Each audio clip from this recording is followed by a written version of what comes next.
Structural organisation इन animals का epithelial tissue. तो आइए आज हम अपने गोल की तरफ थोड़ा आगे बढ़ते हैं। तो आज अपने आप को एक प्रॉमिस करो खुद को कि तुम एक डटकर पढ़ाई करोगे, हर चीज लर्न करोगे, बिल्कुल फालतू टाइम वेस्ट नहीं करोगे, एनसीईआरटी को पूरा रीड करोगे। तो चलो शुरू करते हैं हम हमारा टॉपिक बेटा जो है इपिथेलियल टिश्यू। तो सबसे पहले बताइए व्हाट इज अ टिश्यू, क्या होता है टिश्यू।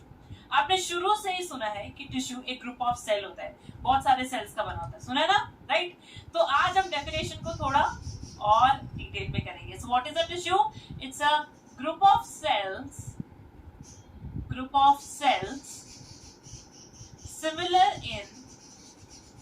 similar in structure,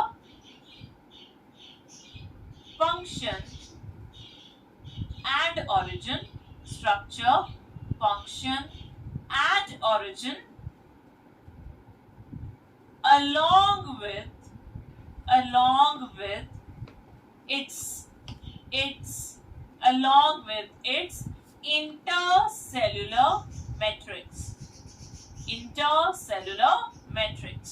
मतलब ये कुछ सेल्स का झुंड का बना हुआ है, लाइक बहुत सारे सेल्स मिलकर एक टिश्यू बनाते हैं, या बचपन से सुनते आ रहे हो।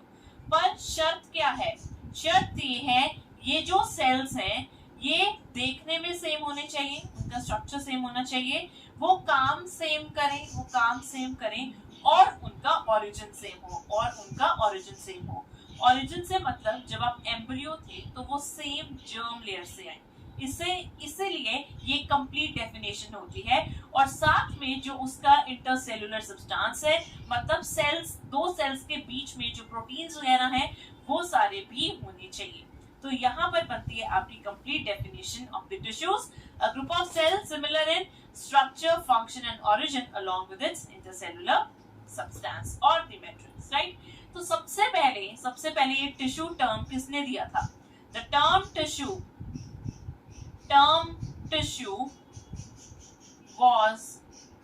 was coined by Bycat। किसने दिया था ये नाम दिया था बायकैट ने।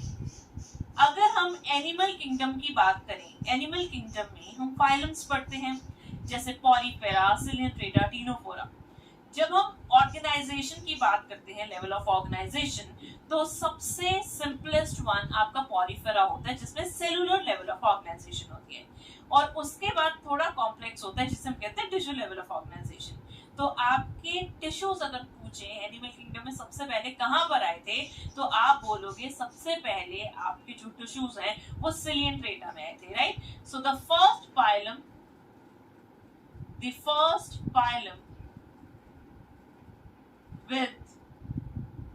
with tissues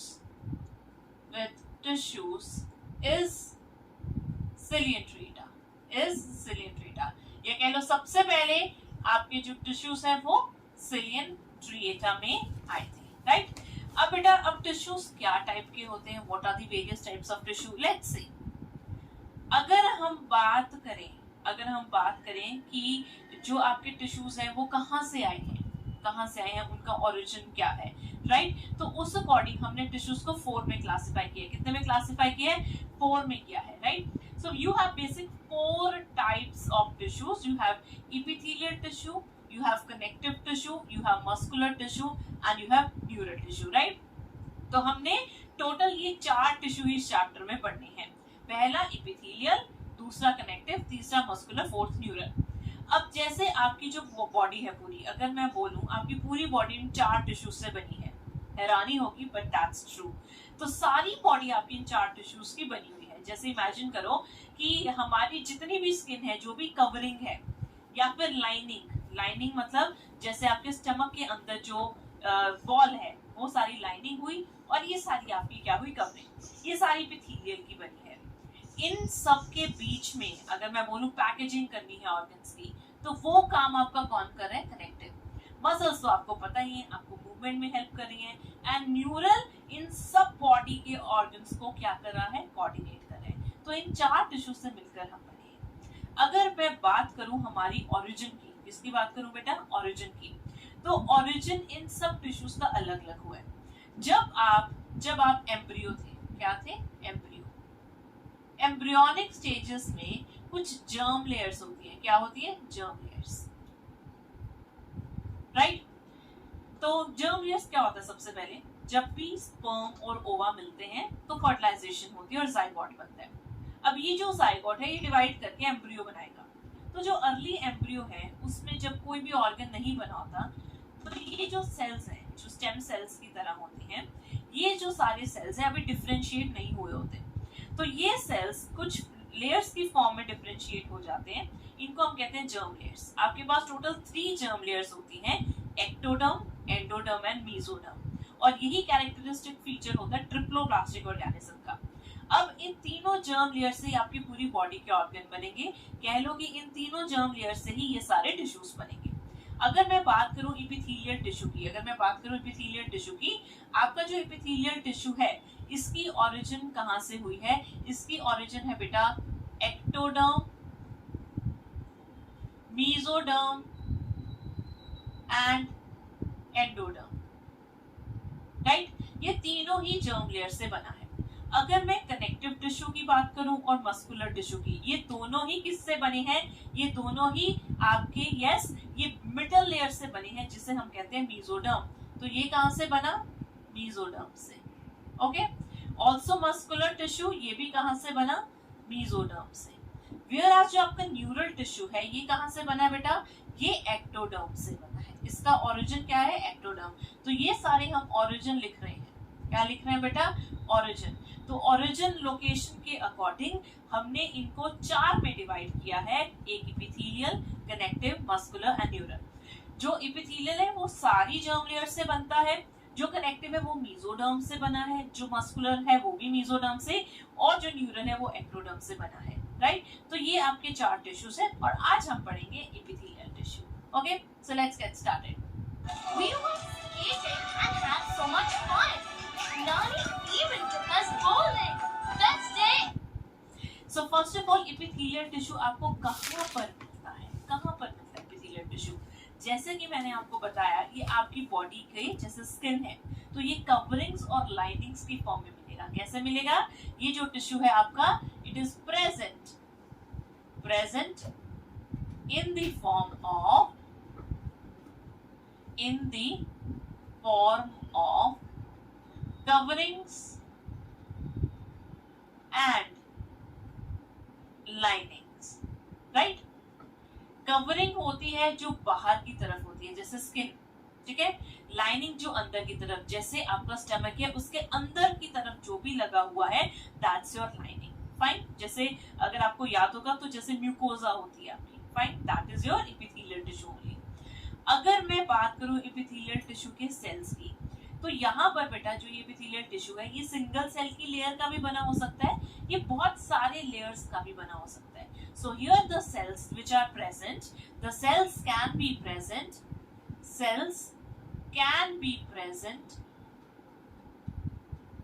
in the single layer or multiple layer, right. जैसे अगर मैं बात करूं सिंगल लेयर की, तो सेल्स की एक ही लेयर है like this, right, this is the single one, okay. और ऐसे एपिथेलियम को हम क्या कहते हैं? Simple epithelium. क्या कहते हैं? Simple epithelium. अगर मेरे पास बहुत सारे लेयर्स हैं सेल के, एक के ऊपर एक, लाइक दिस, तो ये क्या हुआ बेटा? ये हुई आपकी कंपाउंड एपिथेलियम। ये क्या हुई आपकी? Compound epithelium. दूसरी बात, अब मैंने सेल्स बनाए, क्या मैंने सेल्स के बीच में कोई भी स्पेस बनाई है? यहाँ पर there is no space.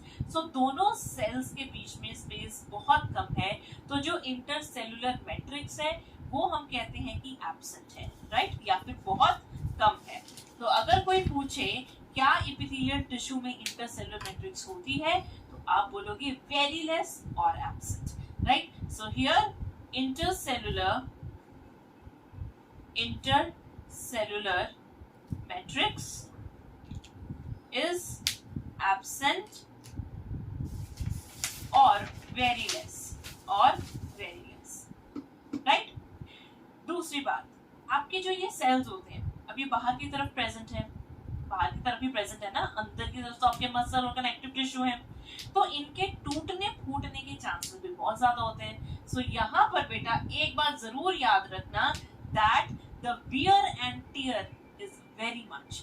So here the cells can be destroyed easily. Why they can be destroyed easily? Because ये सेल्स कवरिंग और लाइनिंग में प्रेजेंट है, तो अगर ये जल्दी डिस्ट्रॉय हो जाते हैं, इनका तोड़फोड़ ज्यादा है, वियर टियर ज्यादा है, तो मतलब हमें तो आज तक कभी भी हमारी हड्डी नहीं दिखी, राइट? तो कहने का मतलब ये है ये जितनी टूटते हैं उससे ज्यादा ये बन भी जाते हैं। They have high power of regeneration, high power of regeneration, right? They are avascular. This tissue is avascular. Avascular का मतलब क्या होता है कि इसमें ब्लड सप्लाई नहीं है। Avascular, no blood supply, no blood supply. Why? क्योंकि जो ब्लड सप्लाई नहीं है, नेचर ने नहीं दी भाई। तो अगर ब्लड सप्लाई नहीं है तो ये नरिशमेंट कहाँ से लेगा, कहाँ से लेगा? अभी देखते हैं। अगर मैं ये स्ट्रक्चर बनाऊं बेटा टिश्यू का, ये इसमें सेल्स है, if these are the cells, right? ये सेल्स हुए, इसके नीचे हर एक सेल्स को बैठने के लिए एक सीट चाहिए और इस सीट को हम कहते हैं बेसमेंट मेम्ब्रेन। क्या कहते हैं? Basement membrane. This basement membrane is made up of two things. एक लेयर यहाँ पर होती है बेटा ग्लाइकोप्रोटीन की। किसकी बनी है ये? ग्लाइकोप्रोटीन की। इसे हम कहते हैं बेसल लेमिना। क्या कहते हैं? Basal lamina. इसके नीचे एक लेयर और होती है फाइबर्स की, इसे हम कहते हैं रेटिकुलर लेमिना। क्या कहते हैं? Reticular lamina. So let's see here. So this layer is basal lamina. किसकी बनी है ये? प्रोटीन्स की, लाइक ग्लाइकोप्रोटीन। ग्लाइकोप्रोटीन्स क्या होते हैं? वो protein which is conjugated with sugar. Glyco word हम शुगर के लिए यूज करते हैं। And this layer is your reticular lamina. Reticular lamina ये किसकी बनी है? ये बनी है फाइबर्स की। और ये दोनों लेयर्स को हम कलेक्टिवली क्या कहते हैं? Basement membrane. क्या कहते हैं? Basement membrane. ये जो बेसमेंट मेम्ब्रेन है इसका एक बहुत इंपॉर्टेंट फंक्शन है, वो क्या है? ये इलास्टिसिटी प्रोवाइड करती है, सपोर्ट प्रोवाइड करती है और ये एक्सचेंज में भी हेल्प करती है। किसका एक्सचेंज? Let's see. तो बेटा आपके बेसमेंट मेम्ब्रेन के नीचे अगला टिश्यू होगा और इस टिश्यू का नाम क्या है? Connective tissue. क्या नाम है? Connective tissue. So this is your connective tissue. And connective tissue it is vascular. इसमें ब्लड सप्लाई होता है, तो इसमें ब्लड सप्लाई है, राइट? और न्यूरोनल सप्लाई भी है जो कि ऊपर एपिथेलियम तक जाती है। ये एपिथेलियल के सेल्स है। कौन से सेल्स है बेटा? ये एपिथेलियल सेल्स, राइट? ये क्या है बेटा? नर्व्स हैं, okay? And this is the blood vessel. अब बेटा मैंने कहा कि आपका जो एपिथेलियम है वो एवास्कुलर है, तो मतलब अब उसमें नरिशमेंट कैसे जाएगा? यहाँ पर जो आपका कनेक्टिव टिश्यू है, this entire is a connective tissue.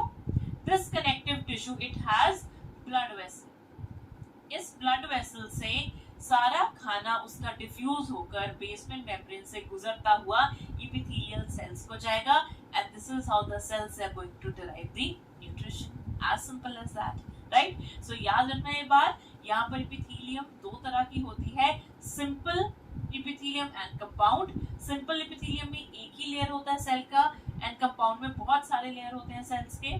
ये जो सेल्स हैं वो लाइनिंग्स में या कवरिंग्स में होते हैं जिससे उनकी तोड़फोड़ ज्यादा होती है एंड उतने ही ज्यादा ये बन भी जाते हैं। So they because they have the high power of regeneration.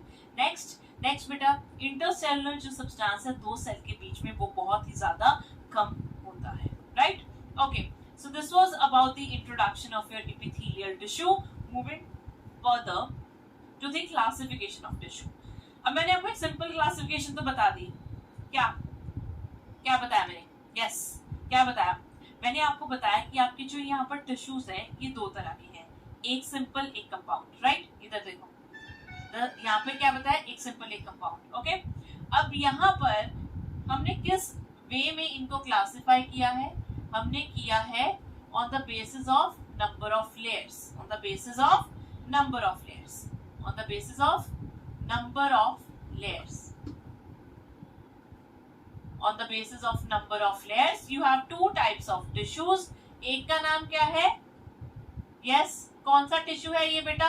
Epithelium. कौन सा टिश्यू की बात कर रहे हैं हम यहाँ पर? Epithelial tissue. Okay, so do not get confuse. एक है सिंपल जिसमें एक ही लेयर है, और दूसरा है कंपाउंड जिसमें बहुत सारी लेयर है, right? So we have compound epithelial tissue and then we have simple epithelial tissue. Okay, so let's just write down, it has many layers of cells and this has single layer of cell, single layer. Okay, आपका जो simple epithelium होता है इसका mainly काम क्या होता है? इसका काम होता है चीजों को पास करवाना। अब वो सिर्फ एक ही सेल की लेयर का बना है तो चीजें आराम से क्या हो सकती है बेटा? पास हो सकती हैं। कंपाउंड बहुत सारी सेल का लेयर का बना है तो उसमें से चीजें पास नहीं हो सकती। तो फिर कंपाउंड का फंक्शन क्या है? उसका फंक्शन है प्रोटेक्शन प्रोवाइड करना। क्या करना? प्रोटेक्शन प्रोवाइड करना। फाइन, सो हियर आपके पास सिंपल इपिथेलियम में फर्दर और भी टाइप्स होते हैं। लेट्स सी और क्या है। जैसे बेटा आपके पास यहाँ पर एक है, yes, squamous, cuboidal, columnar, ciliated. Ciliated is further divided into two, the columnar ciliated and cuboidal ciliated, and then we have the pseudo stratified, which is also further divided into two. One is columnar and another is columnar ciliated. Right? अभी मैं आपको सिर्फ classification बता रही हूँ, आगे हम इनको डिटेल में करेंगे। अगर हम कंपाउंड की बात करें, अगर हम कंपाउंड की बात करें, यहाँ पर क्लासिफिकेशन का तरीका अलग है।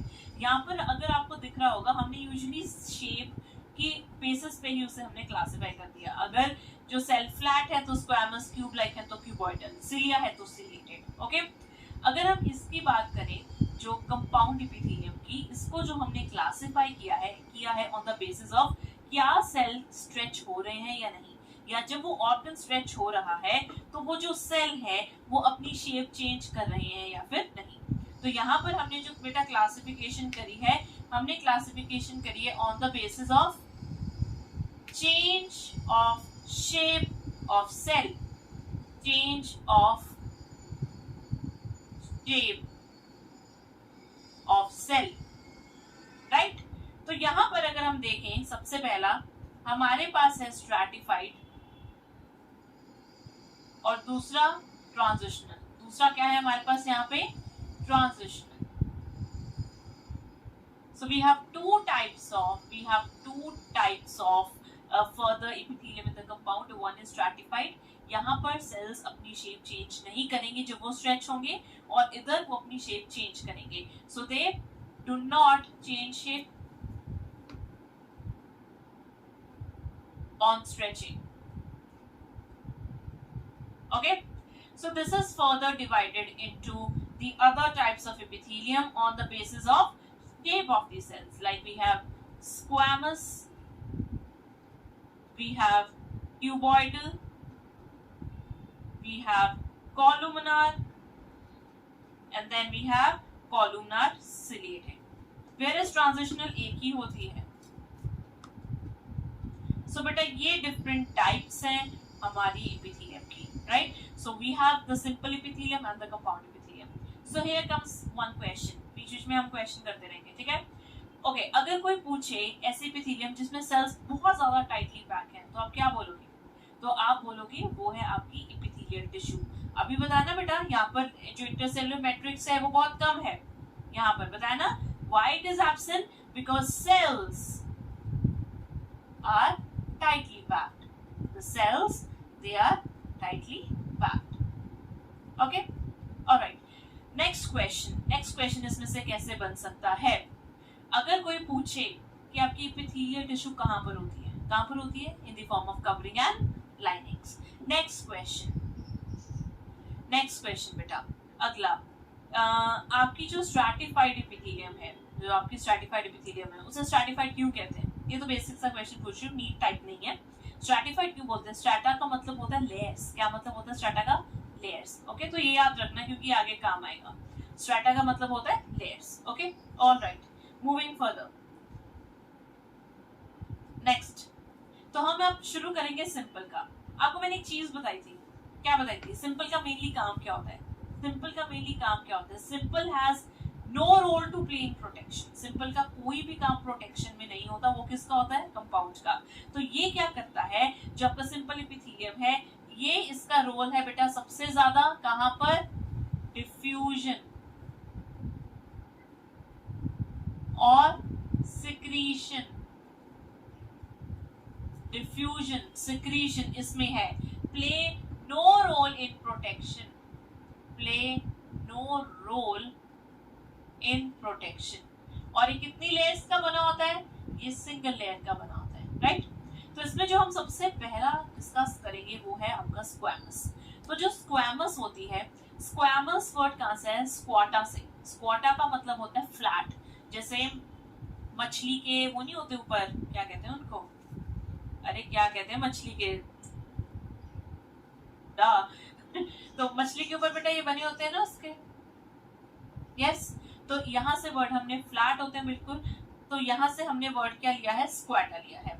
ओके, तो ये जो आपका स्क्वैमस एपिथेलियम है, इसमें सबसे बड़ा कैरेक्टर क्या है? इसे हम कहते हैं कि इसमें जो सेल्स है वो बिल्कुल क्या है? फ्लैट सेल्स हैं। कौन से सेल्स प्रेजेंट है बेटा? Flat cells present. And the cells they are irregular in shape. Irregular in shape, perfectly round नहीं है। आप ऊपर से देखोगे तो आपको पॉलीगोनल दिख रहे हैं। कैसे दिख रहे हैं बेटा? पॉलीगोनल दिख रहे हैं। तो ऊपर से ये क्या है बेटा? पॉलीगोनल सेल्स, मतलब which has various side. And इनका यूजुअली काम क्या होता है? इनका यूजुअली काम ये होते ही वहां पर है जहाँ पे हमें किसी चीजों का एक्सचेंज करवाना है, डिफ्यूजन करवाना है। So what is there basic function? They perform a function of diffusion and exchange. And exchange हमारी बॉडी में बेटा कहाँ पर एक्सचेंज होता है गैसेस का? You all know it is present और it happen in the alveoli. कहाँ पर होता है बेटा? एल्वियोलाई। तो एल्वियोलाई में आपको स्क्वैमस मिलेगा डिफ्यूजन मेम्ब्रेन में। इसके अलावा आपको ये ब्लड वेसल्स में भी मिलेगी। और जो एपिथेलियम, जो स्क्वैमस एपिथेलियम ब्लड वेसल में होती है, हम उसे क्या कहते हैं? एंडोथेलियम। क्या कहते हैं बेटा? Endothelium, right? इसके अलावा ये आपको बोमेन्स कैप्सूल में भी मिलेगी। Bowman's capsule, right? And it is also present in peritoneum. Peritoneum क्या होता है? ये एक डबल लेयर प्रोटेक्टिव कवरिंग होती है आपके ऑर्गन्स के around, like your pleura around lungs and your pericardium around heart. तो वैसे ही ये जो पेरिटोनियम है, इसमें भी कौन सी एपिथेलियम होती है? वो किसकी लेयर्स बनी है? स्क्वैमस की बनी है। फाइन।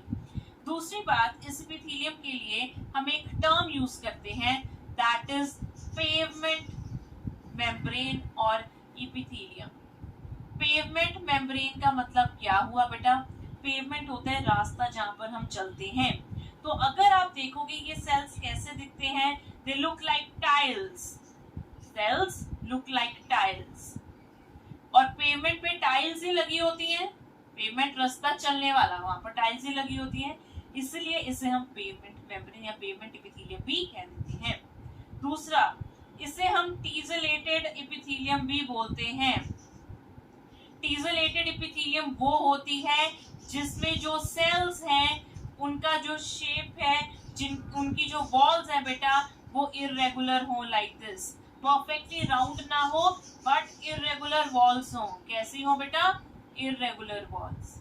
अभी क्या है ना, the cells they are irregular in shape, तो उस एपिथेलियम को हम टेसलेटेड एपिथेलियम भी कहते हैं and it is particularly found in the peritoneum. कहाँ पर मिलती है पर्टिकुलरली? पेरिटोनियम में, राइट. सो अगर कोई पूछे आपका स्क्वैमस एपिथेलियम कहाँ होता है, आप बोलोगे ब्लड वेसल्स, एल्वेओलाई, और कुछ याद होना हो ये दोनों जरूर याद करनी है, ठीक है. दूसरा फ्लैट सेल होते हैं, इरेगुलरली शेप होते हैं, ऊपर से आपको पॉलीगोनल दिखेंगे, इधर साइड से आपको फ्लैट दिखेंगे. So this is your squamous epithelium, right. Next बेटा, नेक्स्ट है क्यूबॉइडल एपिथेलियम. क्यूबॉइडल में जो सेल्स हैं बेटा उनकी शेप क्या होगी, दिख रहे हैं आपको, the cells they are cube like. कैसे सेल्स हैं?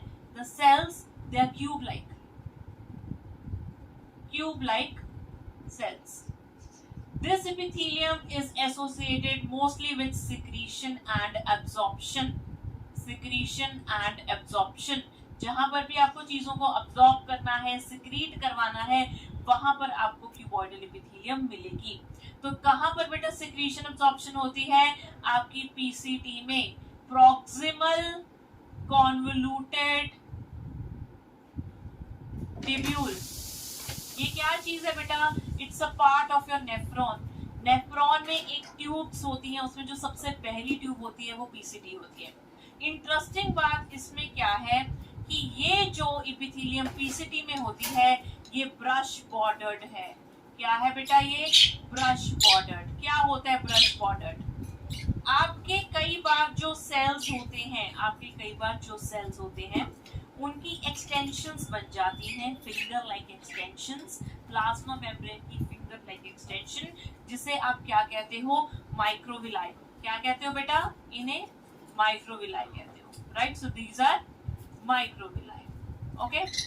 सो जिस भी एपिथेलियम में ये माइक्रोविलाई होगी, जिस सेल्स में माइक्रोविलाई होगी, वो एपिथेलियम आपकी क्या कहलाएगी? वो कहलाएगी ब्रश बॉर्डर्ड एपिथेलियम. क्या कहलाएगी? Brush bordered epithelium. So PCT में याद रखना, exclusively in PCT, brush bordered simple cuboidal epithelium is present. इसके अलावा ये आपको बेटा कहाँ पर मिलेगा? Smaller ducts of salivary gland and pancreas. तो पैनक्रियास की जो छोटी छोटी डक्ट्स होती हैं, दो तरह की डक्ट, एक बड़ी एक छोटी. छोटी में सिंपल एपिथेलियम होती है, सिंपल में भी कौन सी? क्यूबॉइडल. एंड बड़ी में कंपाउंड एपिथेलियम होती है. इसके अलावा ये बेटा आपको थायराइड के फॉलिकल्स में भी मिलेगा. थायराइड ग्लैंड का नाम सबने सुना होगा, उसमें छोटे छोटे वेल्स होते हैं, उसमें आपकी क्यूबॉइडल एपिथेलियम प्रेजेंट होती है. इसके अलावा जो आपके जर्म सेल्स होते हैं, जर्म सेल्स वो एक एपिथेलियम से आते हैं जिसे हम कहते हैं जर्मिनल एपिथेलियम. क्या कहते हैं बच्चे से हम? Germinal epithelium. ये जर्मिनल एपिथेलियम में भी कौन से सेल्स होते हैं? यस, ये कहां पर होती हैं? ये होती हैं टेस्टिस एंड ओवरीज में. ये भी बेटा आपकी, यस, ये भी आपकी क्या होती है? Cuboidal epithelium. इंटरेस्टिंग. यस. सो हमने स्क्वैमस किया सिंपल, हमने सिंपल क्यूबॉइडल किया. अब हम आगे बढ़ते हैं और अगली करेंगे, that is yes your कॉलुमनार. That is your कॉलुमनार epithelium. Column word सुने? कॉलम क्या होते हैं? जब बिल्डिंग लगती है तो पिलर्स उसमें खड़े करे जाते हैं ना सपोर्ट के लिए, तो वो लंबे लंबे होते हैं, तो उनको कॉलम कह देते हैं. तो उन्हीं कॉलम से इन सेल्स का नाम इंस्पायर्ड है, क्योंकि ये सेल्स अगर आप देखोगे they are very tall cells, लंबे लंबे सेल्स है बेटा. तो यहाँ पर याद रखना, ये सेल्स क्या है बेटा? Tall cells. They are tall cell. अब लंबे हैं तो इनका जो न्यूक्लियस होता है ना वो नीचे होता है, at the base. So nucleus is present यहाँ पर, लाइक नीचे, मोस्टली नीचे. ठीक है. सो nucleus present at base. Okay. इनका मेनली जो काम होता है वो ग्लैंड्स में होता है. कहाँ पे होता है बेटा? ग्लैंड्स में. सो दिस सिक्रीट, इनका काम सिक्रीशन में है, ये चीजों को सिक्रीट करेंगे. सो फॉर एग्जाम्पल अगर मैं बोलूँ ये ग्लैंड्स में होता है, तो आपकी ग्लैंड्स कहाँ पर होती है? यस, जो आपके एंजाइम बनाती है इंटेस्टाइन में एंड स्टमक में. So they form, yes, they are the part of gastric glands. Gastric glands क्या है? The glands which are present in the stomach. And intestinal glands क्या है? The glands which are present in the intestine. Which are present in the intestine, right? इनके साथ साथ कभी एक special cell भी जुड़े होते हैं. मान लो अगर ये आपका लंबा सेल कॉलुमनार सेल है, तो इनके साथ कुछ स्पेशल सेल भी जुड़े होते हैं, like this. इन सेल को हम क्या कहते हैं बेटा? Because they look like, how do they look like? They look like a wine glass. और वाइन ग्लास का दूसरा नाम क्या है? Goblet glass. तो ये गॉबलेट की तरह दिखते हैं, तो इनको हम गॉबलेट सेल कहते हैं. And their function is to secrete mucus. क्या सिक्रीट करता है बेटा ये? Yes, what do it secrete? It secretes mucus. It secretes mucus, right? Okay, so बेटा ये रहा आपका columnar epithelium. And columnar epithelium usually glands में होता है, लंबे लंबे इसमें सेल्स होते हैं. आगे सिलिएटेड. सिलिएटेड एपिथेलियम में क्या होगा? सिलिएटेड एपिथेलियम में सिलिया होंगे. Cilia are present. सिलिया होते हैं. सिलिया क्या होता है? अब माइक्रोविलाई सिलिया में क्या फर्क होता है? माइक्रोविलाई आपके प्लाज्मा मेम्ब्रेन के एक्सटेंशन होते हैं, लाइक दिस. एंड सिलिया एक प्रॉपर हेयर लाइक स्ट्रक्चर होता है जो नीचे एपरेटस से निकलता है और ये मोटाइल होता है, ऐसे हिलता है. तो जब भी ये हिलेगा ये चीजों को प्रोपेल करेगा. और चीजें कहाँ प्रोपेल करनी है? आपके ट्रैकिया में, आपके फिलोपियन ट्यूब में करनी है ना, राइट? तो बेटा यहाँ पर क्या है, आपके जो रेस्पिरेटरी ट्री होता है, मतलब respiratory tract like bronchi, bronchioles, उसमें जब कोई डस्ट पार्टिकल चला जाता है तो आपके जो ये सिलिया है उसे प्रोपेल बैक कर देते हैं ऐसे. या फिलोपियन ट्यूब की अगर मैं बात करूं, उसमें एग को मूव करके यूट्रस की तरफ लेकर आना है, तो वहां पर भी क्या चाहिए? सिलिया चाहिए. जैसे कि मैंने आपको बताया, सिलिएटेड एपिथेलियम दो तरह की है, एक कॉलुमनार और दूसरी क्यूबॉइडल. अब आप इसके नाम से जान चुके होंगे कि क्यूबॉइडल में क्यूब लाइक सेल्स होंगे. कौन से सेल्स होंगे? Cube like. बट इनमें भी क्या होगी बेटा? सिलिया. यहाँ पर क्या है? ये सिलिएटेड कॉलुमनार, तो इसमें कौन से सेल्स होंगे बेटा? टॉल सेल्स होंगे विद सिलिया. तो आपकी जो कॉलुमनार है बेटा, ये आपको मिलती है larger bronchioles, larger bronchioles and fallopian tube. कहाँ मिलती है? Fallopian tube. Whereas क्यूबॉइडल आपको मिलते हैं आपके छोटे छोटे ब्रोंकियोल्स में. देखो, आपका जो ट्रैकिया है वो खुलता है ब्रोंकाई में, ब्रोंकाई खुलते हैं ब्रोंकियोल्स में. पहले बड़े ब्रोंकियोल होते हैं, फिर छोटे होते हैं. तो पूरे रेस्पिरेटरी ट्री में अलग अलग टाइप की एपिथेलियम प्रेजेंट होती है. सो हियर द सिलिएटेड, इसका काम क्या है सिलिएटेड का? Yes, it moves or propels out substances in a specific direction. In a specific direction. Okay? जैसे फिलोपियन ट्यूब में क्या मूव करना है? ओवा मूव करना है. Whereas रेस्पिरेटरी ट्री में म्यूकस, जो थूक आती है, वो मूव करना है. Fine, okay. ये थी बेटा आपकी सिलिएटेड. तो अब हम देखेंगे स्यूडो स्ट्रैटिफाइड. स्यूडो स्ट्रैटिफाइड क्या होता है? स्यूडो का मतलब होता है फॉल. क्या होता है बेटा? फॉल्स. स्ट्रैटिफाइड का मतलब होता है लेयर्स.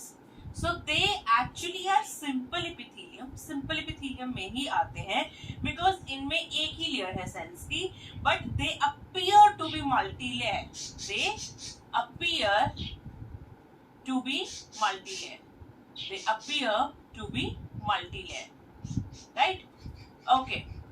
So होता क्या है यहाँ पर? आपके पास जो सेल्स है ना, एक तो इसमें टॉल सेल्स होते हैं, like your columnar, right? Like this. इनके बीच बीच में कुछ छोटे सेल्स होते हैं जिनका नाम है बेसल सेल्स. क्या है, बेसल सेल, और नीचे होगी बेसमेंट मेम्ब्रेन, नीचे होगी बेसमेंट मेम्ब्रेन, राइट। तो ये जो सेल है लंबे वाले सेल, ये एपेक्स मतलब ऊपर की तरफ जा रहे हैं, तो हम इनको कहते हैं एपिकल सेल्स, व्हेयरएज जो नीचे की तरफ है ये है बेसल सेल्स। एक क्राइटेरिया होता है कि अगर सारे सेल्स बेसमेंट मेम्ब्रेन से अटैच हैं तो वो सिंपल एपिथेलियम है, अगर सिर्फ न्यूचे वाली लेयर अटैच है तो वो क्या है, आपकी कंपाउंड एपिथेलियम मल्टी लेयर के केस में। पर जब आप इनको माइक्रोस्कोप में देखते हो आपको दो लेयर दिखेंगी, क्योंकि एक न्यूक्लियस ऊपर है एक नीचे है, it will appear like multi layer, but actual में ये क्या है, एक्चुअल में ये क्या है बेटा, ये बिल्कुल एक सिंगल लेयर है सेल्स की, क्या है ये, single layer. So here because it appears like multi layer, तो इसलिए हमने इसको कह दिया कि झूठी मल्टी लेयर है, बट एक्चुअल में है क्या, ये सिंपल एपिथेलियम। स्यूडो स्ट्रैटिफाइड में बेटा दो तरह की स्यूडो स्ट्रैटिफाइड आती है, एक कॉलुमनार सिलिएटेड एंड दूसरी कॉलुमनार नॉन सिलिएटेड। आपको इसके नाम से पता चल गया होगा, कॉलुमनार सिलिएटेड में सिलिया प्रेजेंट होगा और टॉल सेल प्रेजेंट होंगे, राइट।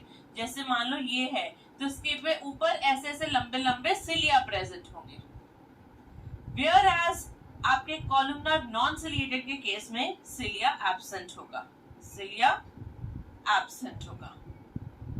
होंगे क्या, टॉल सेल। जो पहले बनाया था वो नॉन सिलिएटेड। तो आपका जो सिलिएटेड है ये आपको मिलता है ट्रैकिया एंड ब्रोंकाई में, right. Whereas your columnar non-ciliated ये आपको कहाँ मिलता है, the ducts of parotid gland। Parotid gland क्या है, it's a type of a salivary gland। Olfactory epithelium, what is olfactory epithelium? ये आपके नोज में होती है olfactory epithelium। इसके अलावा ये आपको कहाँ पर मिलता है, epididymis में also you will find it in the male urethra, okay।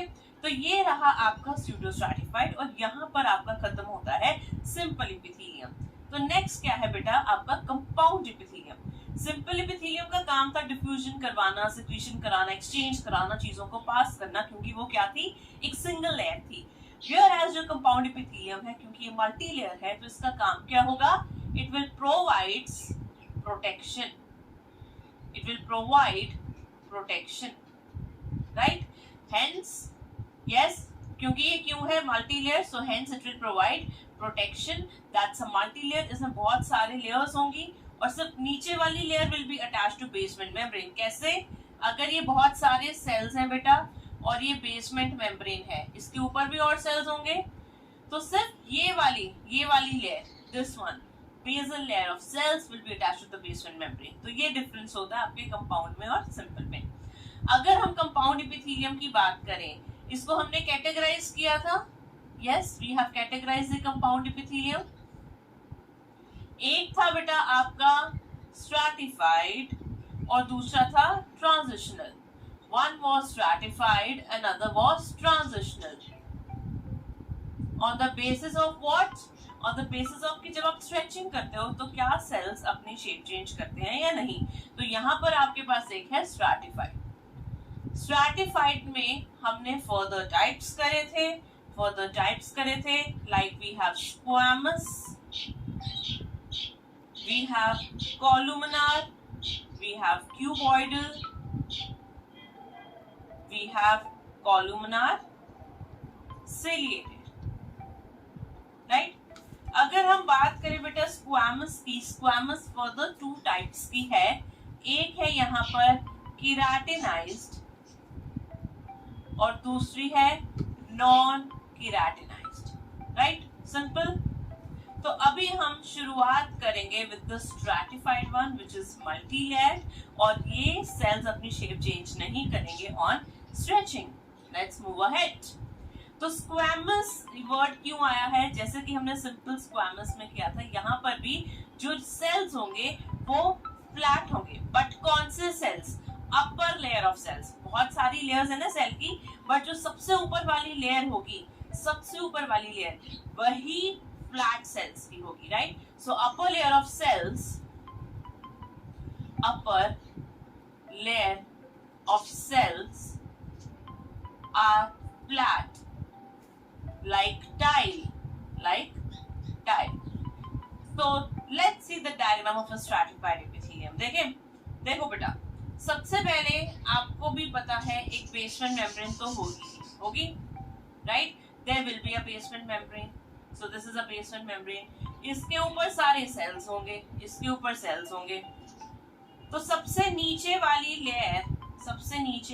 Layer को हम कहते हैं stratum जर्मिनेटिवम,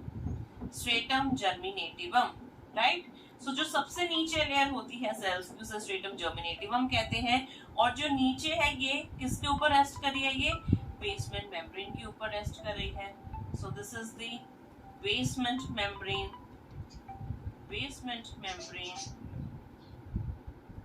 and what is this? This is the stratum germinativum. उसके ऊपर जो सेल्स की लेयर है, ये सेल्स पॉलीगोनल सेल्स हैं.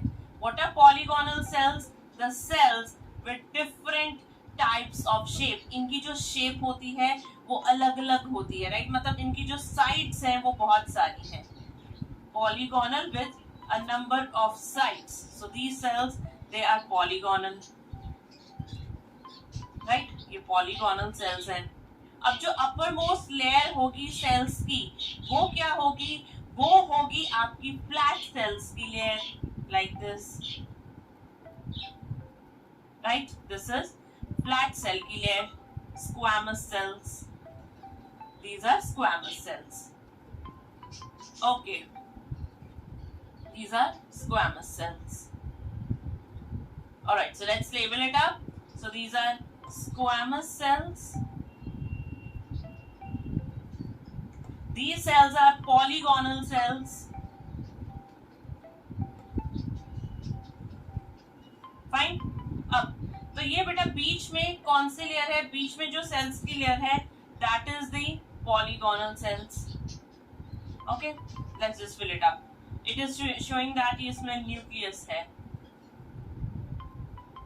Okay, चलो. अब बेटा यहाँ पर क्या चीज है? जो आपकी स्क्वेमस है, हमने किया था, ये दो टाइप की है. एक है कीराटिनाइज्ड और दूसरी है non keratinized. Fine. So what's the difference? देखो, केराटिन एक प्रोटीन होता है जो आपकी स्किन में होता है, जो आपके बालों में भी होता है, right? More the keratin the healthier the your here is. Fine. तो आजकल तो ट्रीटमेंट भी होता है बालों का केराटिन वाला, लड़कियों को तो जरूर पता होगा ये. तो होता क्या बेटा, ये जो केराटिन है ये बहुत इंपॉर्टेंट होती है आपके स्किन के ऊपर. व्हाई? बिकॉज ये आपको एक वाटरप्रूफ कवरिंग देती है, आपकी स्किन को मैकेनिकल एब्रेजिंग से बचाती है. मतलब जैसे किसी ने ऐसे कहते हैं ना, वो नाखून मारती है, तो हर टाइम तो आपको खून नहीं आता ना. क्यों? क्योंकि ऊपर बहुत मोटी लेयर है और वो लेयर डेड सेल की लेयर है. तो होता क्या है, अगर मैं बोलूं ये वाली एपिथेलियम आपकी केराटिनाइज्ड है, तो उसके ऊपर वाले सेल डेड हो जाएंगे and also they will start depositing keratin protein here, right?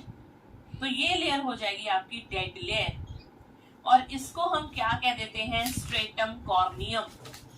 Stratum corneum it have keratin, right? इसमें क्या होता है? केराटिन. तो जिस एपिथेलियम में केराटिन होगा, that will be keratinized squamous epithelium. So this have what?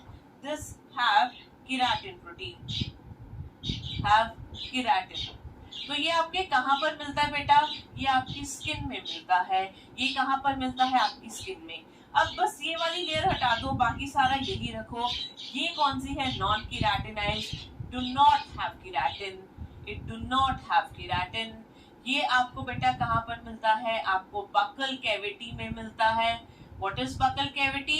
ये जो आपका अंदर वाला चीक लाइनिंग है, पूरी ये एरिया, पूरा ये क्या है आपका बेटा? Buccal cavity. और यहाँ पर आपको कौन सी एपिथेलियम मिलती है? Non keratinised squamous. और कहाँ पर मिलता है? फेरिंक्स में. फेरिंक्स को जरूर याद रखना है, पुट अ स्टार. एंड ये आपको अपनी ईसोफेगस में भी मिलता बनता है।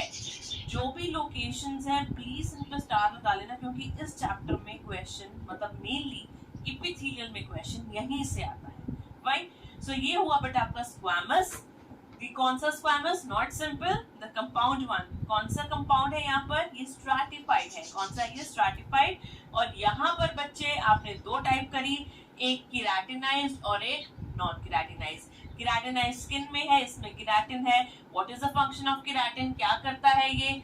वाटरप्रूफ बनाता है स्किन को। क्या करता है? वाटरप्रूफ बनाता है स्किन को एंड प्रिवेंट मैकेनिकल अब्रेजिंग, मतलब आपकी स्किन को मैकेनिकल अब्रेजिंग से बचाता है, तोड़ फोड़ से बचाता है। So this is the function of keratin in your skin. So it's a good one, right? Okay. इसके बाद बेटा आपके पास होती है क्यूबॉइडल। अब हमने एक एपिथेलियम में क्या था, सिंपल क्यूबॉइडल में, कि स्मॉलर डक्ट्स होती है जो सलाइवरी ग्लैंड की, पैंक्रियाटिक की, उसमें आपकी सिंपल क्यूबॉइडल होती है। अगर मैं बोलूं बड़ी डक्ट, तो बड़ी डक्ट में क्यूबॉइडल है, पर वो कौन सी है? स्ट्रैटिफाइड है, कंपाउंड है। Same criteria, the upper layer of cells have cube-like. The upper layer of cells are cube-like, right? ये आपको कहाँ पर मिलती है? Larger salivary and pancreatic duct. Right? अगर हम बोले कि सेल्स लंबे लंबे हैं, टॉल सेल्स हैं, तो वो कौन सी होगी बेटा? कॉलमनार। एक बात याद रखना, यहाँ पर बहुत सारे सेल्स की लेयर है, हम सिर्फ किसको स्पेसिफाई कर रहे हैं? अपर लेयर ऑफ सेल्स को। तो कॉलमनार में क्या होंगे बेटा? Tall cells. क्या होंगे यहाँ पर? Tall cells. Tall cells present, right. ये कहां पर मिलती है? ये मिलती है ducts of mammary glands. Ducts of mammary glands. Columnar ciliated क्या होगा? Tall cells with cilia. Tall cells with cilia, right. ये कहां पर होगी बेटा? लैरिंग्स में। And what is your larynx? Larynx is your voice box, जिसकी वजह से आपकी मैम आपको बोलकर पढ़ा रही है। So all thanks to your voice box, the sound box भी कह देते हैं, and that's your larynx. Pharynx के बाद आता है and it is present above the trachea. Okay, so बेटा ये था आपका stratified. Let's talk about the transitional one. So transitional में मैंने आपको बताया था, ट्रांजिशनल एपिथेलियम ऐसी होती है कि it changes its shape. It changes its shape जब आप इसकी स्ट्रेचिंग करते हो। और स्ट्रेचिंग सबसे ज्यादा कहाँ पर होती है? हमारी स्ट्रेचिंग होती है यूरिनरी सिस्टम में। कहाँ पर? यूरिनरी सिस्टम में। सो ये ट्रांजिशनल एपिथेलियम बेसिकली आपके यूरिनरी सिस्टम से एसोसिएटेड है, तो इसीलिए इसका नाम हमने क्या रख दिया? यूरोथेलियम। क्या रख दिया बेटा? Urothelium. Okay, it is another name of transitional epithelium. What is its characteristic feature? These cells changes its shape on stretching. जब ये स्ट्रेच होता है, इसकी बेसमेंट मेम्ब्रेन भी स्ट्रेच होगी। और बेसमेंट मेम्ब्रेन किसकी बनी है? फाइबर्स की बनी है, किया था ना, ग्लाइकोप्रोटीन्स की बनी है। तो ये जब बेटा बेसमेंट मेम्ब्रेन स्ट्रेच होती है ना, तो इसकी विजिबिलिटी कम हो जाती है, मतलब हमें दिखती नहीं है। तो इसीलिए लोग कहते हैं कि इसमें बेसमेंट मेम्ब्रेन या तो एब्सेंट है या बहुत कम है। बट एक बात याद रखना, क्या कोई एपिथेलियम बिना बेसमेंट मेम्ब्रेन के सर्वाइव कर सकती है? नहीं कर सकती। So on stretching the basement membrane disappear. आप बिल्कुल सही टर्म बोल सकते हो। तो यहाँ पर on stretching basement membrane disappears. Alright. तो ये जो ट्रांजिशनल एपिथेलियम है ये कहाँ पर मिलती है? एज आई टोल्ड यू, ये यूरिनरी सिस्टम से एसोसिएटेड है। तो बेटा ये आपको कहाँ पर मिलेगी? ये मिलेगी renal pelvis, renal calyces, ureters, urethra, urinary bladder. Okay, so let's see what all these structures are. चलो देखते हैं बेटा किडनी कैसी होती है, ये सारे स्ट्रक्चर्स देखते हैं। तो अगर ये आपकी बेटा किडनी है, किडनी के अंदर छोटे छोटे पिरामिड्स होते हैं, राइट। ये पिरामिड्स खुलते हैं कैलिसेस में। अब ये कैलिसेस एक ओपन स्पेस में खुलती है, इसमें इसे हम कहते हैं रीनल पेल्विस। तो बेटा आप इसको ना उसमें भी देख सकते हो अपनी एनसीईआरटी में, जो चैप्टर है excretory products in elimination for more detail. अब ये बेटा आगे खुलता है यूरेटर्स में। कहां पर? यूरेटर्स में। एंड यूरेटर्स कहां खुलता है? यूरिनरी ब्लैडर में, यूरिनरी ब्लैडर में। और ब्लैडर खुलेगा बेटा आगे एक ओपनिंग से, और इस पूरे एरिया को हम क्या कहते हैं? यूरेथ्रा कहते हैं। क्या कहते हैं? यूरेथ्रा कहते हैं। फाइन। सो ये सारे स्ट्रक्चर्स हैं। इसमें स्ट्रेचिंग वेचिंग काफी होती है बिकॉज यहाँ पर यूरिन आता है, तो इसलिए यहाँ पर जो एपिथेलियम है उसे हमने क्या कह दिया? Transitional epithelium, also known as urothelium. Why? Because ये कहाँ पर होती है? यूरिनरी सिस्टम से एसोसिएटेड है। Next, glandular epithelium. Now let's talk about glands. Alright, तो हुआ क्या, आपके एपिथेलियम के कुछ सेल्स, कौन से सेल? आपके क्यूबॉइडल सेल्स, राइट। तो आपके कॉलुमनार सेल्स, ये कुछ स्पेशलाइज्ड हो गए। क्या हो गए? स्पेशलाइज्ड। और स्पेशलाइज्ड होकर ये कुछ सिक्रीट करने लगे। क्या करने लगे? सिक्रीट। और हमने इनका नाम क्या रख दिया? Glandular epithelium. सो यहाँ पर एक बात याद रखना, these are what? These are the modified cells of epithelium. So some cells of epithelium gets modified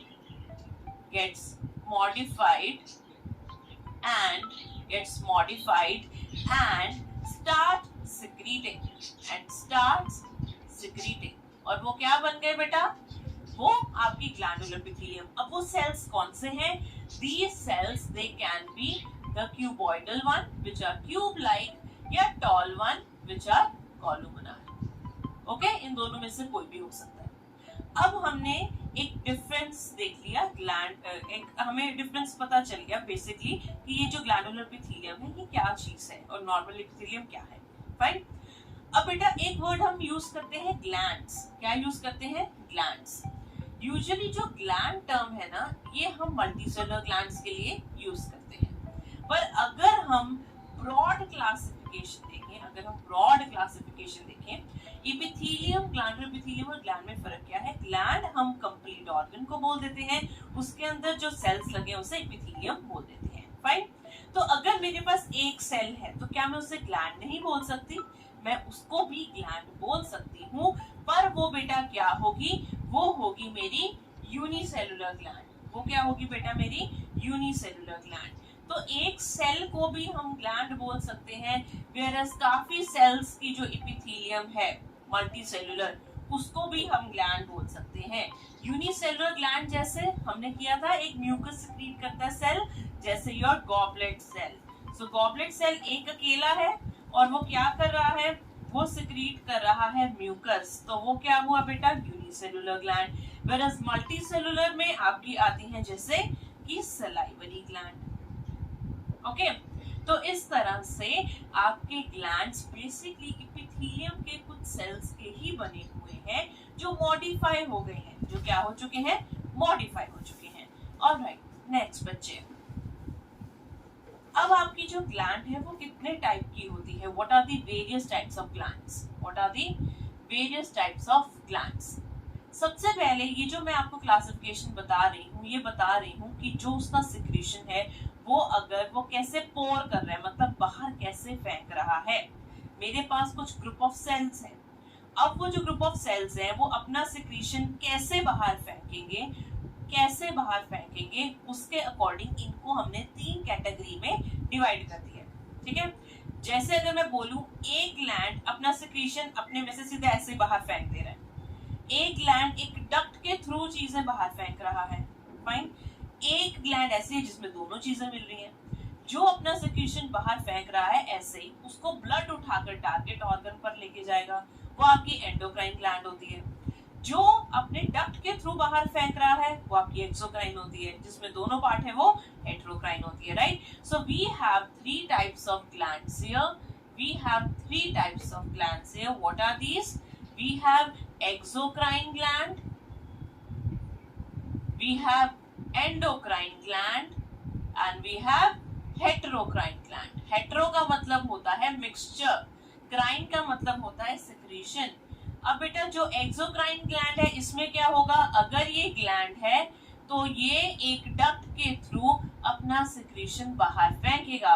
मान लो ये इसका सिक्रीशन है, ये इस तरह से बाहर फेंकेगा, right? Exocrine gland like your salivary gland, like your salivary gland. So आज आपने क्या सीखा?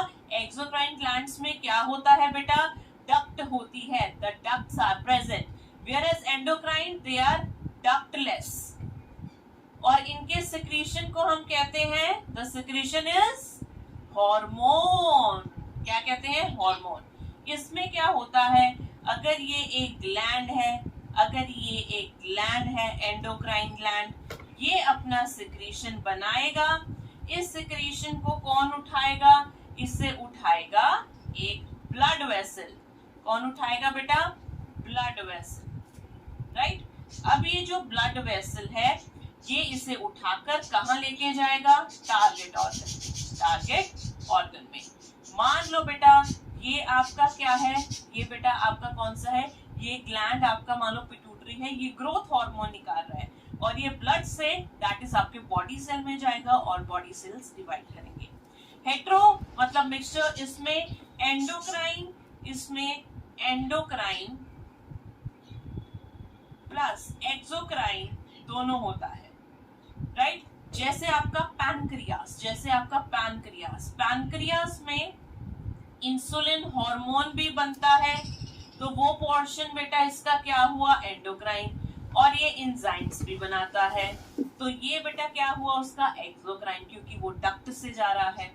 इसके बाद बेटा आपके पास होते हैं आपके gonads. Gonads like testis, ovaries. Testis, ovaries को कलेक्टिवली हम क्या बोल देते हैं? Gonads. Gonads they secrete hormone, so it's endocrine part. और डक्ट के थ्रू उनके गमीट बाहर जा रहे हैं, तो वो उसका क्या हुआ बेटा? Exocrine part. फाइन. तो ये आपकी क्लासिफिकेशन हुई on the basis of how they pour their secretion, pour their secretion, right? next बेटा फिर एक आपकी ग्लैंड्स की क्लासिफिकेशन आती है कि वो अपने में से सिक्रीशन कैसे कर रहा है. सिक्रीशन एक जो सेल है उसका, वो सेल कैसे बाहर फेंक रहा है, ठीक है? यहाँ पर आपने देखा कि कौन ट्रांसपोर्ट कर रहा है उसे. यहाँ पर सेल के अंदर जो फैक्ट्री है वो कैसे उसे बाहर फेंक रही है. तो यहाँ पर हमारे पास ग्लैंड हुआ बेटा तीन टाइप का. एक हुआ एपोक्राइन, एक हुआ मीरोक्राइन और एक हुआ होलोक्राइन. ठीक है? अब एपो का मतलब होता है एपेक्स, एपिकल. अगर ये सेल है, इसके न्यूक्लियस से कुछ एमआरएनए बना, आगे प्रोटीन बना, प्रोटीन ने पैकेजिंग करी. पैकेज करने के बाद सेल का खुद का कुछ पार्ट यहाँ पर लॉस हो जाएगा, इतना पार्ट, राइट? तो सेल ऐसे पिंच ऑफ होगा बेटा, लाइक दिस. तो बचेगा क्या? सेल इतना रह गया और जो सिक्रीशन था वो सेल को लेकर बाहर आया. ये क्या बेटा? सिक्रीशन. ठीक है? ये सेल को लेकर बाहर आया. तो इस चक्कर में सेल का एपिकल पार्ट, ऊपर वाला पार्ट लॉस हो गया. क्या हो गया? लॉस. मतलब जब सेल में से कुछ सिक्रीट होगा तो उसका ऊपर वाला पार्ट सेल का लॉस हो जाएगा. क्या हो जाएगा? लॉस हो जाएगा. तो यहाँ पर बेटा आपकी एग्जाम्पल है मैमरी ग्लैंड. मैमरी ग्लैंड क्या सिक्रीट करती है? मिल्क. अगर मैं बोल रही हूँ कि उसका एपिकल पार्ट लॉस हो रहा है और मैमरी ग्लैंड का सिक्रीशन क्या है? मिल्क. तो मतलब ऊपर वाला पार्ट साइटोप्लाज्म तो लेके जाएगा, साथ में लेके जाएगा. तो कहने का मतलब यहाँ पर जो उसका सिक्रीशन है milk will contain the cytoplasm of the cell. Yes. Okay. Merocrine में कोई भी पार्ट लॉस नहीं होता। ये सेल है, सेल के अंदर छोटी छोटी वेसिकल्स बनेंगी जो गोल्जी बॉडी बनाती है, पैकेजिंग करती है, और एक्सोसाइटोसिस से ये वेसिकल बाहर आ जाएगी। No part of cell is lost, no part of cell is lost, right. ये नॉर्मल जैसे बेटा आपकी सलाइवरी ग्लैंड है, कौन सी ग्लैंड है? सलाइवरी ग्लैंड है, फाइन। होलो मतलब कंप्लीट, तो इसमें बेटा होलो, होलो का मतलब होता है कंप्लीट, इसमें आपका पूरा का पूरा सेल बर्स्ट हो गया और सिक्रेशन बाहर निकाला, तो सेल ने यहाँ पर कुर्बानी दे दी। क्या दे दी? कुर्बानी, सेल बर्स्ट हो गया, फाइन। तो ये कहां पर होता है? आपकी sebaceous gland. What are sebaceous gland? The sebaceous glands are your oil glands. Are your oil glands. Fine. तो इस तरह से कि how the secretion is produced. How secretion is produced. Your glands are of 3 types. You have apocrine, you have merocrine, and then you have holocrine glands. Okay. Next. Cell junctions. अब ये बड़ा ही interesting topic है। क्या होता है cell junction? बेटा ये ना 2 सेल है जैसे, ठीक है, आपके 2 सेल है। अब ये दोनों सेल जो हैं, जैसे 2 कमरे समझ लो, 2 इंडिपेंडेंट रूम है। क्या 2 इंडिपेंडेंट रूम में अगर एक दोस्त अलग अलग बिठा दें, वो दोनों एंजॉय करेंगे? नहीं करेंगे। 2 ही कमरे और कुछ नहीं है। अब एक को खाना चाहिए तो वो दूसरे से मांगेगा या बात करेगा, ये दोनों को लूडो खेल लिए, राइट। तो वैसे ही आपके 2 सेल्स इंडिपेंडेंट कभी नहीं रह सकते, उनको आपस में कम्युनिकेशन करना है। तो वहां पर इनकी रेस्क्यू के लिए कौन आते हैं? सेल जंक्शंस आते हैं। So what is cell junction? It is the point of contact, it is the point of contact between 2 cells, between 2 cells, right? So your cell junction are basically of 3 types. कितने types के हैं? कितने types के cell junction है बेटा आपके? 3 type के cell junctions हैं, 3 types. So the first one is your tight junction, tight junction, जिसे क्या कहते हैं? zona occludens। दूसरा आपका है गैप जंक्शन, और तीसरा है आपका adhering junction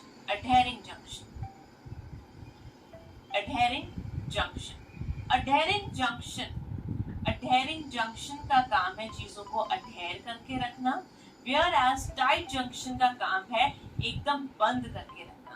गैप जंक्शन का काम क्या है? गैप जंक्शन का काम है कि यहाँ पर चीजों में, दोनों सेल्स के बीच में एक कम्युनिकेशन बनाए रखना कि चीजों का फ्लो हो, राइट। तो बेटा होता क्या है, ये जो आपके सेल जंक्शंस हैं, they are the characteristic feature of epithelium, so इसलिए हम इसे एपिथेलियम में पढ़ते हैं। बट इट डजंट मीन ये जंक्शन और कहीं नहीं होंगे, they are also present in the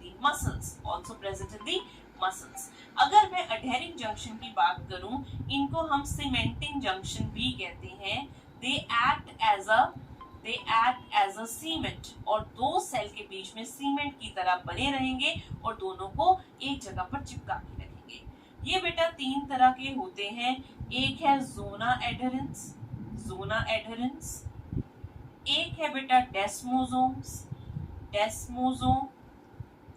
जिसको हम मैक्यूला एडहेरेंस भी कह देते हैं, and next we have hemidesmosome, right. Next आपका जो गैप जंक्शन है, वो मैंने क्या बताया? गैप जंक्शन 2 सेल में कंटिन्यूटी रखेगा। जैसे 2 आपके रूम है, उनके बीच में एक डोर, और आराम से चीजें आ जा सकती हैं। So they will maintain the continuity between the cytoplasm of two cells and allow the passage of large and small molecules and ions तो इससे बेटा क्या क्या पास हो सकता है, कुछ छोटे कुछ थोड़े से बड़े मॉलिक्यूल एंड आयंस इससे पास हो सकते हैं। टाइट जंक्शन की अगर बात करूं, वो भाई जिद्दी है, ये कहेगा ना कुछ नहीं जाना, तो ये क्या करेगा, it will prevent the leakage of substances, right. तो अब बेटा हम इनको देखेंगे with the help of a diagram. Imagine करो this is your cell 1 and this is your cell 2, okay, ये सेल 2 है। अब बच्चे ये सेल 1 लिख देते हैं, इसे सेल 2। जब भी अगर मैं टाइट जंक्शन की बात करूंगी तो एपिथेलियल टिश्यू में एपिकल सरफेस ऊपर की तरफ आपको कौन सा जंक्शन मिलेगा, टाइट जंक्शन। टाइट जंक्शन कैसे बनता है, by the fusion of plasma membrane. दोनों सेल्स की प्लाज्मा मेम्ब्रेन फ्यूज कर जाती है, क्या कर जाती है, फ्यूज कर जाती है, फाइन। इसके बाद बेटा आपके पास जो जंक्शन आएगा वो आपका आएगा जोना एडेरेंस, लाइक दिस, ठीक है। ये दोनों की क्या है, प्लाज्मा मेम्ब्रेन है, और ये जोना एडेरेंस में मैंने कहा था ये सीमेंटिंग जंक्शन है। कौन सा सीमेंटिंग है, तो यहाँ पर एक प्लाक होगी ईंट की तरह, ये प्रोटीन की बनी होती है। यहाँ पर बेटा क्या होगी, एक प्लाक होगी, राइट। और कुछ यहाँ पर फाइबर्स होंगे, क्या होंगे, यहाँ पर फाइबर्स होंगे, राइट। तो ये आपका कौन सा जंक्शन हुआ, जोना एडेरेंस। इसके बाद बेटा जो जंक्शन आएगा ये किसका बाप है, ये जोना एडेरेंस का बाप है। इससे भी मोटी प्लाक, इसने तो कसम खाई है दोनों को जोड़कर रखेगा सेल्स को, तो ऐसे मोटी प्लाक होगी और भी, और फाइबर्स होंगे, क्या होंगे, फाइबर्स। और बीच में कुछ प्रोटीन्स भी होंगे, इंटरसेलुलर प्रोटीन। इंटर का मतलब होता है दो सेल के बीच में, राइट। और इन प्रोटीन का नाम क्या है, कैडहेरिन प्रोटीन, कैडहेरिन। तो ये हुआ बेटा आपका डेस्मोसोम, जिसे मैक्यूला एडेरेंस भी कहते हैं, और ये देखने में डिस्क जैसा होता है, डिस्क लाइक। उसके बाद बेटा आपके पास क्या आते हैं, gap junction, which are formed of proteins known as connexin protein। कौन से प्रोटीन, connexin प्रोटीन। और बीच में जैसे मान लो 6 connexin प्रोटीन है आपके पेन की तरह, उन्होंने ऐसे ऐसे करके टनल बनाई हुई है, और ये टनल जो है ये आपका क्या बनाता है बेटा, गैप जंक्शन। इससे चीजें आराम से पास कर सकती हैं। फिर यहाँ पर कई बार इंटरडिजिटेशंस आते हैं, मतलब ऐसे सरफेस एरिया बढ़ेगा ना अगर प्लाज्मा मेम्ब्रेन ऐसी होगी, और इस तरह से दोनों सेल की प्लाज्मा मेम्ब्रेन है और ये ऐसे फिक्स्ड है, ताकि वो सेल एक दूसरे पे क्रिस क्रॉस रहे, जैसे बंधन होता है ना, बिल्कुल ऐसे बंधे हुए हैं शादी के बंधन की तरह। तो ये क्या है बेटा, इंटरडिजिटेशन। अब नीचे सेल के क्या होता है बच्चे, सेल के नीचे होती है बेसमेंट मेम्ब्रेन। यहाँ पर क्या होती है, ये है बेसमेंट मेम्ब्रेन। अभी ये जो मैंने जंक्शन बताई, ये में क्या होगा, हेमी मतलब हाफ, तो ये आधा डेस्मोसोम होंगे, कुछ ये सारे जंक्शंस होते हैं, आपको दिखाने के लिए कैसे होते हैं। बट जो मेन आपको मस्ट राइट, सो ये था बेटा आपका cell junctions. All right, so this was it about your epithelial tissue। हम next class में और टिश्यू करेंगे, and also we'll solve some questions। Take care, bye bye।